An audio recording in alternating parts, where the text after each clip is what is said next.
প্রথমে মাছগুলোকে আমি ভেজে নেব। এই যে লাল লাল করে মাছগুলোকে ভেজে নেব।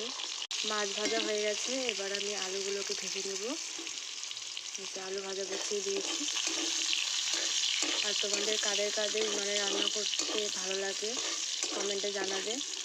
আলুগুলো ভেজে নেব। ওই মাছ ভাজার তেলেই দিয়ে দিলাম জিরা সম্বারা,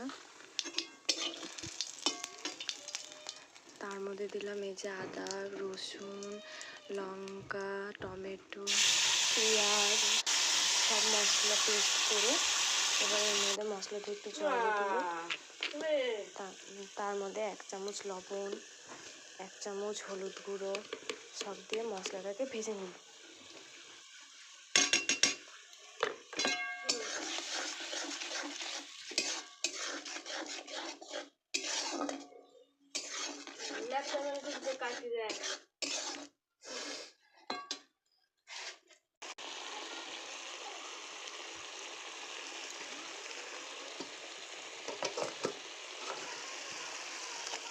তার মধ্যে আলু দিয়ে দেবো। আলু দিয়ে আর একটু ভালো করে কিছুক্ষণ কষিয়ে নেব যতক্ষণ না মশলা দেওয়ার থেকে।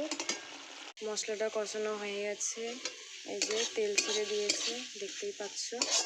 এবার এর মধ্যে একটু জল দিব যাতে আলুগুলো সিদ্ধ হয়। ঝোল দেবো, এই যে ঝোল দিয়ে দিলাম।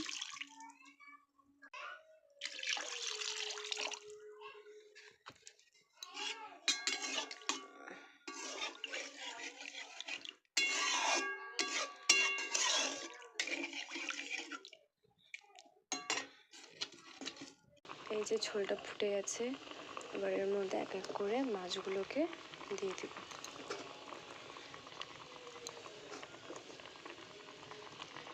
দিয়ে দিলাম। এবার মাছগুলোকে দিয়ে আর একটু ফুটিয়ে নেব। ফুটিয়ে নিলেই নামানোর আগে একটু গরম মশলা দিয়ে দেবো, তাহলে আমাদের আজকে মাছের ঝোল রেডি। এই যে ঝোলগুলো ফুটে গেছে, এবার গরম মশলা দিয়ে দেব। গরম মশলা দিয়ে নেড়ে নামিয়ে নেব। আজকে মাছের ঝোলের রেসিপি যদি তোমাদের ভালো লাগে তাহলে কমেন্ট করবে, আরও নতুন নতুন রান্নার ভিডিও নিয়ে আসবো।